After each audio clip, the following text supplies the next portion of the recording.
Good afternoon, Facebook, YouTube, Twitter, and Google+. This is Rich again, back for your second video blog of the day for Thursday, April 21st, 2016, around 4:53 in the afternoon, Billerica, Massachusetts. Sunny day out in the Merrimack Valley in the mid-70s. Perfect early type of summer weather. Perfect for a walk and going to the beach. Tomorrow's going to be another mid-70s day, but you got to keep the eye on the sky because there's a chance of thunder showers this weekend. A little bit cooler, and next week could be in a damp and raw period. Some news to report. NBCSN has acquired the rights to Sports Jeopardy game show hosted by Dan Patrick. Sports Jeopardy is on Crackle. That's a website. And they're going to start airing Sports Jeopardy in August. And sad news to report in the world of music. Singer and actor Prince passed away at the age of 57. Prince was battling the flu the past couple of weeks, and he was found dead in his home. So prayers to his family. Just so sad. He died so young. And that's about it on the news.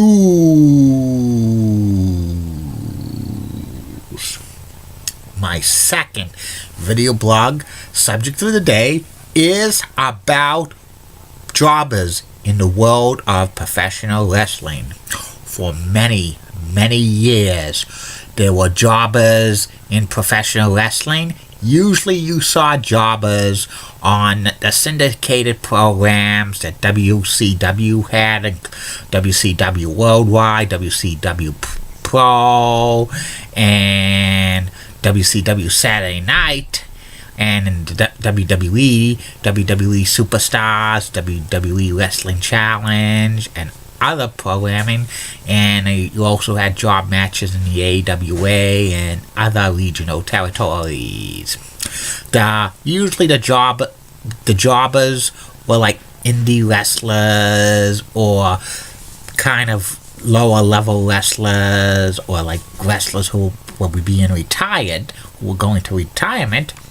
And usually the main stars of the wrestling promotions would wrestle jobbers, and these matches were usually one-sided, usually to get over a wrestler's move or the crowd reaction. Sometimes there were jobbers who were like, did good offense, and almost try to steal wins and stuff, but in the end, it was always the major star beating jobbers pretty easily, 1, 2, 3.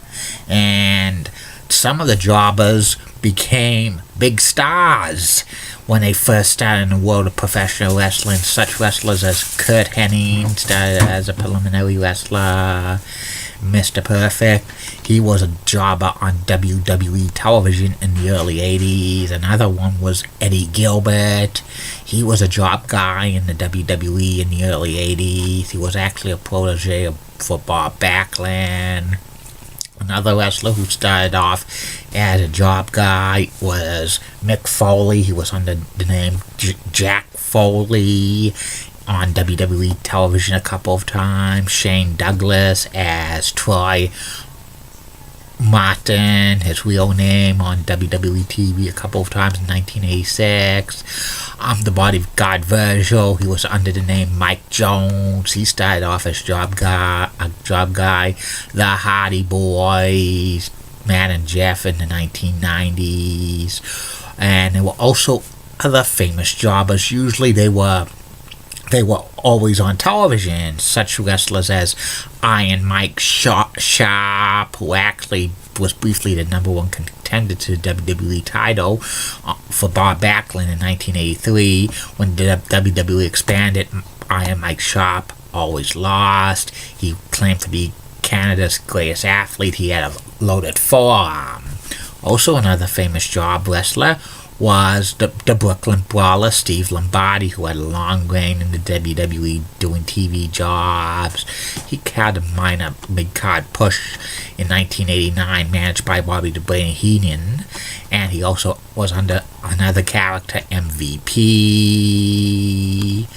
and another and Abe Knuckleball Schwartz. And also another job wrestler was Barry Horowitz, who was nicknamed the winner in the Global Wrestling Federation, and who was wrestled in Florida as Jack Hart, managed by Percy Pringle. Barry Horowitz always would lose many times, but eventually in 1995 he beat Skip of the Body Donners, and they had this angle that ran to SummerSlam, and Barry Horowitz beat Skip every time.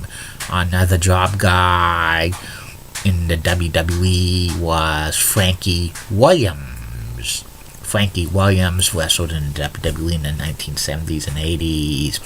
He would always get destroyed. He never won a match. And one time he was interviewed on Piper's Pit, and Rowdy Piper says, "You mocked him for losing. I might lose."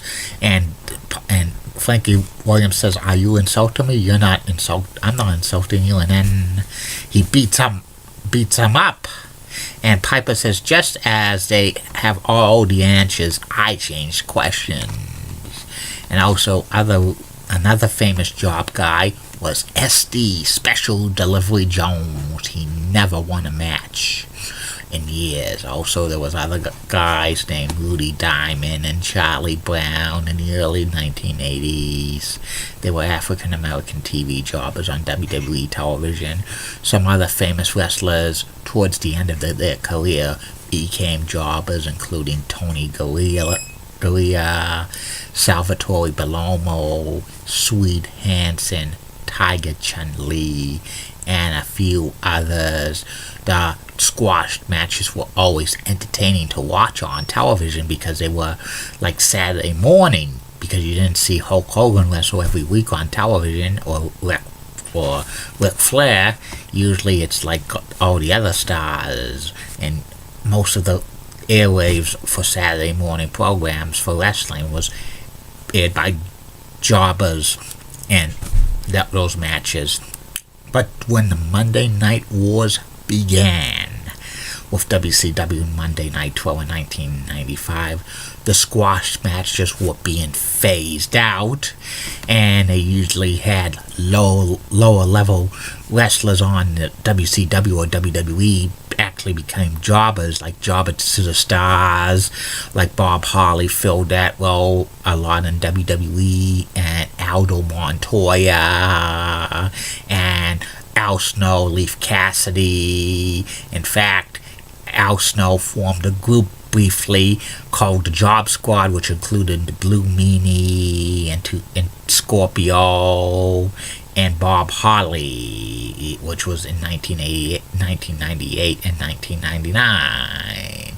They don't have any job matches on WWE programming on TNA or Ring of Honor, which is such a shame in my humble opinion, because they should have maybe one or two squash matches on WWE or TNA or Ring of Honor on their television program. Get maybe an indie worker onto these federations and have a big star, just for the star to get over, destroy the wrestlers, because each time these like job guys are on television, they get exposure and stuff, and they get paid maybe $50 back in the day for the WWE.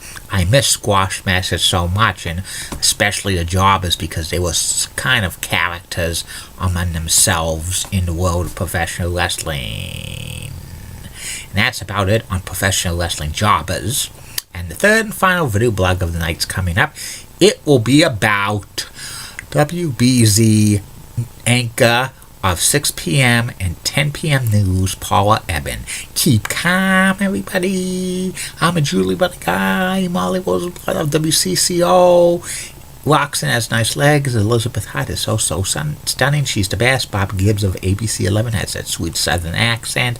Amy Swensy's so awesome. Linda Church of WPIX Channel 11 in New York rocks, and she's so cute. And in the words of Dee Patel last week, no bus. See you later.